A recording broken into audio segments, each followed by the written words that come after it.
I'm not counting them out just yet.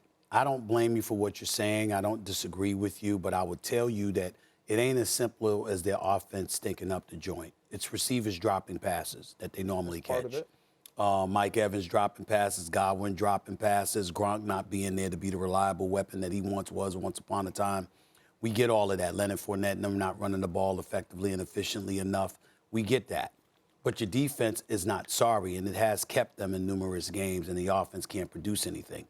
I also would ask you to look at the division that they're in. You're talking about Carolina, Atlanta, New Orleans. Well, New Orleans they really don't have a quarterback, and they don't have much of an offense. Michael Thomas is out for the year.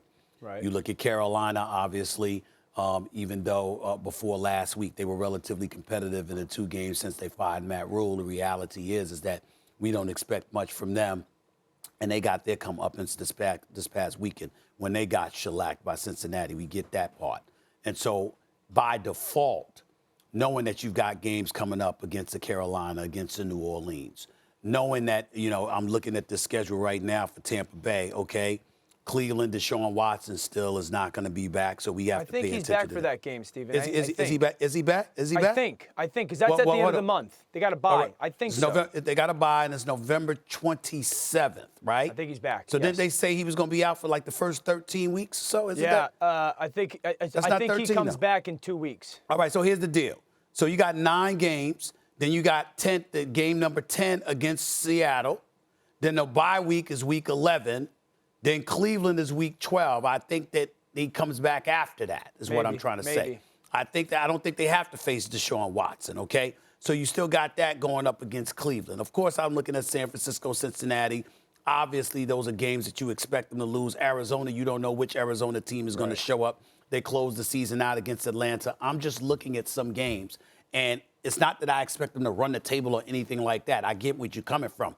I'm saying to you, they can end up going 5 and, let's say, for example, 4-3 over their last 7 games or something. I don't know. My point to you is that what are we expecting from Atlanta, New Orleans, and Carolina? So I think that they could, to me, I answer that question by saying somewhat, because it comes down to this reality for me. Can they do enough to win their division?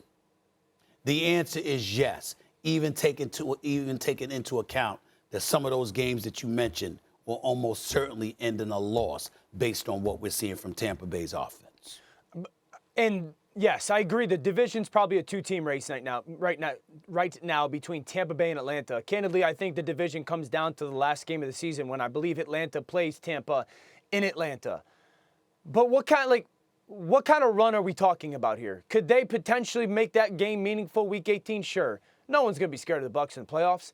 I understand they have Tom Brady, but when you're an offense that runs the ball too much and you're not good at running the football, they've converted 1 third down, Stephen A., that is longer than 10 yards this year. 1.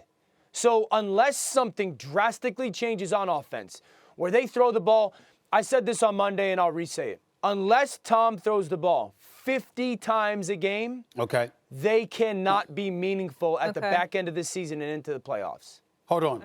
4-5. I got the Tampa Bay Buccaneers. If you can go 5-3 over your final 8 games, Seattle, Cleveland, New Orleans, Carolina, Atlanta, all winnable games. If you can go 5-3 over your last 8 games, you finish 9-8. That is enough to win the NFC South. Right. But then I'd ask you this. Philadelphia scared of them? Nope. Dallas? No. We ain't talking about that. We only talking about getting to the playoffs. I would like to point out the Bucs have the 22nd easiest remaining schedule. By the way, Seattle is a 2.5-point favorite in that game, which is pretty unbelievable when you think about it. Thanks for watching ESPN on YouTube. For live streaming, sports, and premium content, subscribe to ESPN+.